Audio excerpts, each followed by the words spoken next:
ধরনের স্বপ্ন নিয়ে এই নতুন বাংলাদেশ গড়ার আন্দোলনে নেমেছিলেন জুলাই বিপ্লবে।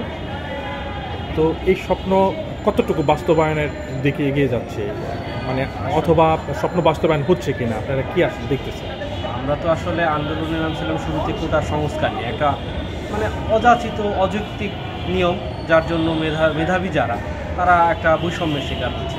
তো সেই জায়গা থেকে আমাদের আন্দোলন শুরুতেই আন্দোলনটা ছিল সংস্কার, কোটার সংস্কার, বৈষম্যের বিরুদ্ধে। আমরা স্লোগান দিতাম যে দেশের ৭১-এর বাংলায় বৈষম্যের ঠাঁই নেই। হ্যাঁ, তা আমাদের আন্দোলনের সংগঠন যেটার ব্যানারে আমরা আন্দোলন করছি সেটার নামও ছিল বৈষম্য বিরোধী ছাত্র আন্দোলন। তা আমাদের আন্দোলনটা শুরুতে ছিল বৈষম্যের। সেই আন্দোলন যখন আমাদের ভাইদের আহত করলো, আমাদের ভাইদের শহীদ করলো, এরপরে কিন্তু আন্দোলনটা আমরা গেছি সরাসরি পুরো রাষ্ট্র সংস্কার নিয়ে। ফ্যাসিবাদের পতন হয়ে নতুন করে রাষ্ট্রকে, আমরা যে রাষ্ট্রে বৈষম্য থাকবে না, কোনো ফ্যাসিবাদ থাকবে না, সেই রাষ্ট্রের স্বপ্ন নিয়ে। কিন্তু আসলে এখন আমরা যা দেখতেছি, আমাদের শত শত ভাইদের শাহাদাতের বিনিময়ে, হাজার হাজার ভাইয়ের রক্তের বিনিময়ে আমরা যে নতুন বাংলাদেশ দেখলাম, সেই বাংলাদেশ আসলে আমরা যতটা আশা করছিলাম, যত সংস্কার আশা করছিলাম, যে নতুন বাংলাদেশের স্বপ্ন দেখছিলাম, সেটা আসলে ফিকে হয়ে যাচ্ছে। কারণ ১ বছর হয়ে গেল, এখন পর্যন্ত দৃশ্যমান কী বা হয়েছে? না বিচার হয়েছে, না দেশের সামগ্রিক বিভিন্ন প্রতিষ্ঠান যেগুলো ধ্বংস হয়ে গেছিল, যেগুলোকে দলীয়করণ করা হয়েছিল, সেখানে আসলে তেমন কোনো পরিবর্তন আমরা দেখি না।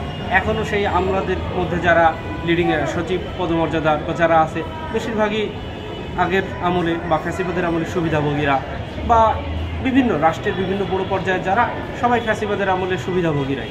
মানে এই যে টোটাল সিস্টেমটা, আমরা দেশকে সংস্কার করার জন্য তো আসলে যারা নীতি নির্ধারক, তাদের মধ্যে যে স্পিরিটটা আমরা আশা করছিলাম, সেটা আসলে দেখতেছি।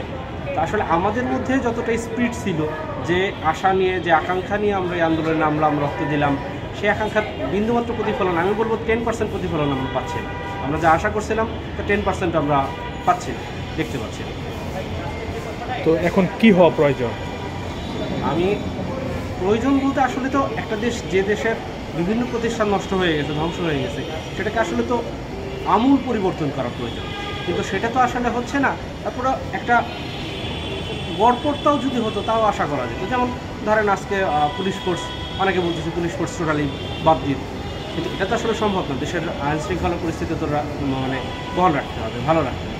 সেই জায়গা থেকে একটা ছিল যেমন যে আজকে যেহেতু পুলিশ ফোর্স এইরকম দুর্নীতিগ্রস্ত বা আওয়ামী আমলে নিয়োগপ্রাপ্ত, তো সেখানে নতুন করে ৫,০০০ এসআই নিয়োগ দেখ, ১০,০০০ কনস্টেবল নিয়োগ দেখ, ৫০০ এএসপি নিয়োগ দেখ, নতুন করে একেবারে যারা এই আন্দোলনে স্পিড বা আন্দোলনের ছিল, তাদের মধ্য থেকে যারা মেধাবী, তাদেরকে নিয়োগ দেখ, নতুন করে তাদেরকে একটা বিশেষভাবে নিয়োগ দেখ, বিশেষ প্রশিক্ষণ করুক। সিম্পলি করা যায়, এটা ৩ মাস ৪ মাসের ব্যাপার। কিন্তু এটা আসলে কেন যে হচ্ছে না, এটা হলে দেখা যাবে যে পুলিশ ফোর্সটা আমরা নতুনভাবে পাই। তো এরকম করে আসলে সব জায়গায় এটা করা যায়, কিন্তু কেন করবো না আসলে বোধগম্য না। তো এই আন্দোলনে আপনি কী ধরনের ক্ষতিগ্রস্ত হয়েছেন? আমার এই আন্দোলনে 18 জুলাই গুলি লাগে, আমার সরা গুলি লাগছে প্রায় 86টার মতো। আর চোখে 2টা ঢুকে, আমি এই চোখে দেখতে পাই না, বাম চোখে। আর আমি তো আসলে চাকরি প্রার্থী ছিলাম, তো আন্দোলনে নামছিলাম কোটা সংস্কার করে, কোটা সংস্কারের উদ্দেশ্যে। তো সেই কোটা সংস্কারও হলো, ফ্যাসিবাদও দেশ থেকে পালালো, কিন্তু আমি আর চাকরির পরীক্ষা খেতে পারি না, আমার লিখতে পারি না, পড়তে অসুবিধা। তো রাষ্ট্রের কি উচিত ছিল না আপনারা এখানে যারা আহত যোদ্ধা এবং মেধাবী, তাদের চাকরির সুব্যবস্থা করা? এটা তো রাষ্ট্র বলে যাচ্ছে, কিন্তু কোনো প্রতিফলন, কথার প্রতিফলন আমরা পাচ্ছি না। কাজের কথা আর কাজের কোনো মিল পাচ্ছি না। বারবার তারা বলতেছে যে হ্যাঁ, আমাদেরকে পুনর্বাসনের ব্যবস্থা করবে। আমি একটা বিসিএসের প্রিলি পাস করছি, ভাইবা রিটার্ন পাস করছি, ভাইবা ফেস করছি, আরেকটা বিসিএসের প্রিলি পাস করছি।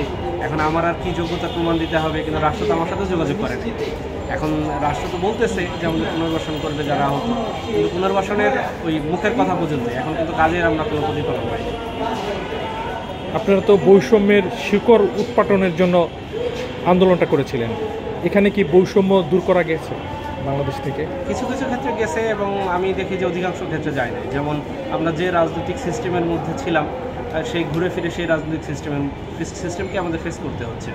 তো আর কিছু কিছু ক্ষেত্রে আমরা বলতে পারি, যেমন চাকরিতে কিছুটা বৈষম্য কমছে, কিন্তু তারপরে ওই যে 44 বিসিএসের যে কাহিনীটা হলো, মানে একই ক্যাডারে পুনর্বার সুপারিশ করা, তারপরে 43 BCS-এর যে নন ক্যাডারের চাকরিটা সেটাও তো আসলে তারা দিচ্ছে না। তারপর বিভিন্ন চাকরিতে যে দ্রুত নিয়োগ দেওয়ার কথা ছিল সেটাও হচ্ছে না। আসলে বলতে গেলে হতাশ। আমরা যে আশা করছিলাম সেই আশার কোনো প্রতিফলন আমরা দেখছি না। তো সংস্কারের জায়গাটা তো যেহেতু শতভাগ হয়নি, সেক্ষেত্রে আপনারা এই নতুন বাংলাদেশে ঝুঁকিমুক্ত কিনা? আমরা বারবার বলতেছিলাম জুলাই ঘোষণাপত্রের যে ব্যাপারটা, কারণ আমরা তো আসলে বর্তমান যে সংবিধান করা হয়, সংবিধান অনুসারে তো আমরা রাষ্ট্রদ্রোহী। হ্যাঁ, কিন্তু যদি সংবিধানটা সংস্কার হয়, জুলাই ঘোষণাপত্র অ্যাড করা হয়, তাহলে সেক্ষেত্রে আমরা চিন্তামুক্ত বা শঙ্কামুক্ত বলা যায়। কিন্তু এখন পর্যন্ত আমরা আসলে শঙ্কামুক্ত না, কারণ আওয়ামী লীগকে সেভাবে নিষিদ্ধও করা হয় নাই। আওয়ামী লীগের কার্যক্রম নিষিদ্ধ করা হয়েছে, দল হিসেবে নিষিদ্ধ করা হয় নাই। আওয়ামী লীগের যারা মানে কুলাঙ্গার যারা আমাদের উপরে গুলি করছে, হামলা করছে, তারা এখনও দেশে আছে, আবার অনেকে পালিয়ে গেছে, যারা আসার চিন্তা করতেছে, সেদিক থেকে আসলে একটু শঙ্কা। আপনার নাম কি? জসিমুল।